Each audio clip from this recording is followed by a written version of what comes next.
If you've been struggling with an injury for a long period of time, you know it's incredibly frustrating.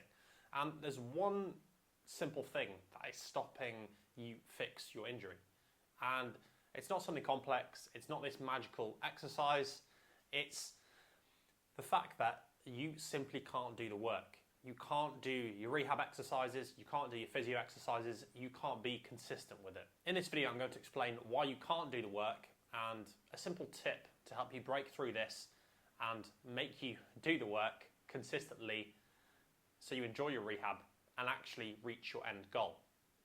But to start with, I'm going to tell you a little bit of a story about myself to help illustrate this point. So I ruptured my Achilles back in October last year after I completed an Ironman. So essentially my Achilles was already damaged from having done the Ironman, which if you don't know, an Ironman is a long distance triathlon. So it's a very long swim, a very long bike ride into a marathon. And essentially my Achilles was quite damaged, and then I was doing some skipping afterwards, having not rested enough, and just let everything heal, and then I ruptured my Achilles. Through the journey of rehab, I really struggled. And the reason I struggled to do the work and do the rehab initially is because I didn't have an end goal. And what I mean by that is I didn't have something I was working towards that I really enjoyed doing, whether that was a sport or an activity. The problem with this is that a lot of rehab is incredibly boring and incredibly mundane, and you're doing the same exercises for weeks and weeks and weeks. And if you haven't got anything meaningful to work towards, then you're thinking in your head, well, yeah, Fred, what is actually the point of doing all these exercises if all I'm getting back to is being able to, I don't know, walk around the house, as opposed to maybe trying a new sport, a new hobby that you've always wanted to do, and have that as your end goal and make the process of rehab a lot more meaningful. So from my point of view, once I'd finished doing the Ironman and I ruptured my Achilles, I was a bit lost in terms of what sport I wanted to get back into.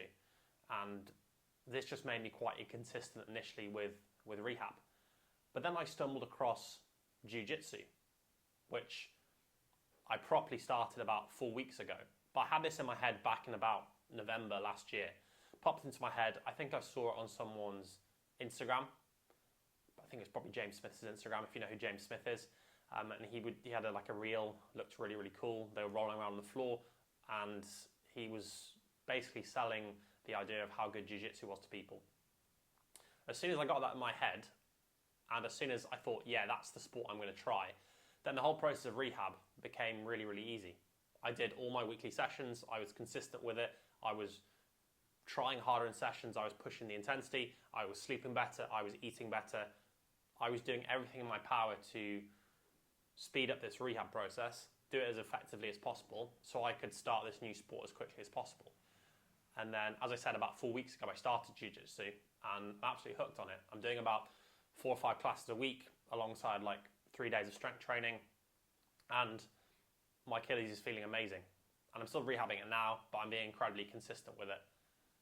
And that just shows you the power of having that end goal be meaningful. If I just said, oh, Fred, I just want to get back to barely doing any sport and just being able to, walk around with my Achilles or potentially even run again, I just fell out of love with those goals.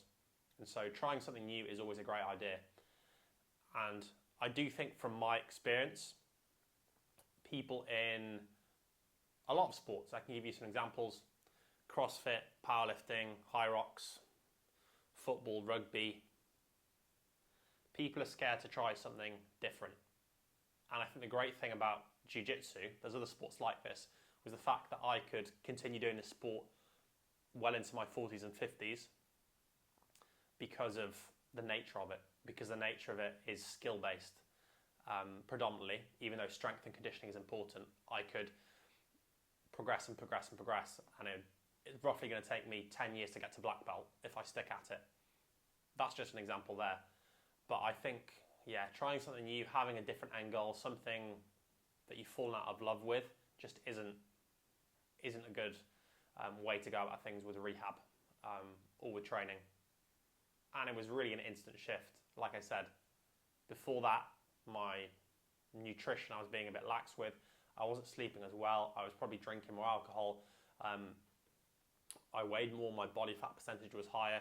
I wasn't as strong, I wasn't as well conditioned, and actually I wasn't doing as well in business either. So I think that it translates over to everything in life, whether you work for someone or have your own business or whatever you do for work. I think it all kind of meshes into one thing. I feel like if you have a sport and a hobby that you really enjoy and you really love, and you're fit, you're healthy, your sleep's on point, your nutrition's on point, then I feel like everything else in life becomes easier with work, relationships, family, etc., etc.